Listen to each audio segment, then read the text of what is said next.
yesterday as we took our walks. We left a lot of runners out there today early, but we just kind of took what they gave us. Tried to mix it up again, pretty much played a few different guys, and for the most part, they contributed. So I thought Dylan Leach caught really well last 2 days. Threw out a couple runners, slowed him down a little bit, and we pitched pretty well. Led better. They got him in the second inning pretty good, and he went back out for the third, and we just decided that we need to bring Morris in. I thought Morris threw the ball really well for us. So good to get a couple midweek wins. And look, I don't think we had anybody get hurt. It's always a concern going into conference play, but I think our guys are looking forward to getting into SEC play. Did you feel like that last night kind of took the head off? Yeah, I do. I think, even if he had blooped one in, he just needed to get a hit, need to kind of take that pressure off himself and relax a little bit. It was good to see him get a couple more today. So, yeah, it's good because obviously he's a good defender. We need his bat too. He's got power. It was good to see him get a backside hit today, hard through the 4-hole. I think he's coming on a little bit. Hey, Dave, could you update us on Borfin and Isaac Bracken if they might be available? Borfin's probably, I don't know about this weekend, but I think next weekend he'll be fine. No tears, just maybe some bruising. It's what they came up with after MRI and had it read a couple different times.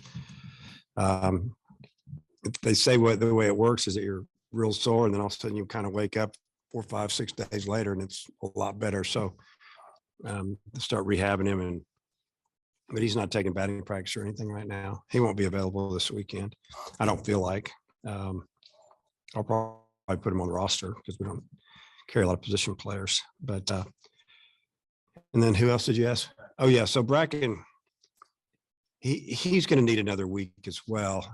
He's got the growing injury, so he won't be available this weekend. That's probably about it as far as I know, unless that changes by tomorrow. Hope you're feeling better. I'm trying. Man, I've had enough of it.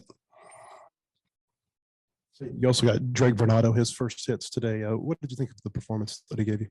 He did a nice job. He I think the one at bat, he got a 2-strike hit, and then I think his other base hit, I think he might have jumped on the first pitch, but he competed, played hard. I liked the way he hustled on that single and turned into a double, and he made that. And the pitch was out front. He was out front on the pitch, and he hit it.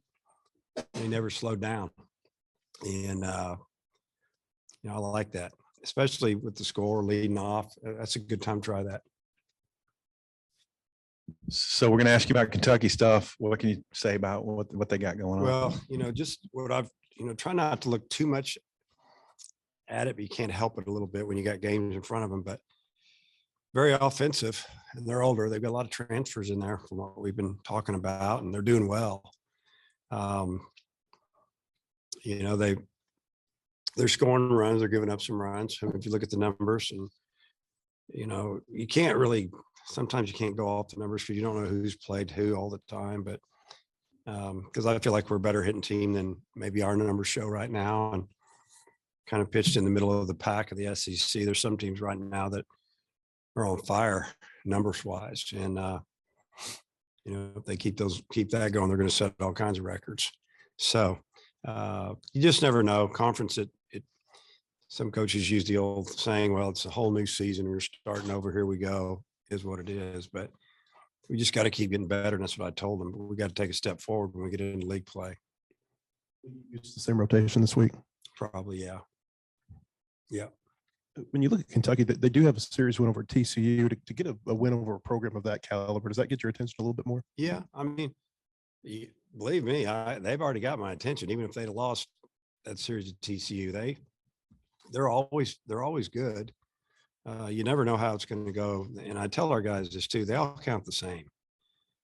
It doesn't matter who you're playing. It's either one win or one loss. You get 30 shots at it. So I don't get too amped up for the opening weekend compared to maybe the third weekend or the last weekend.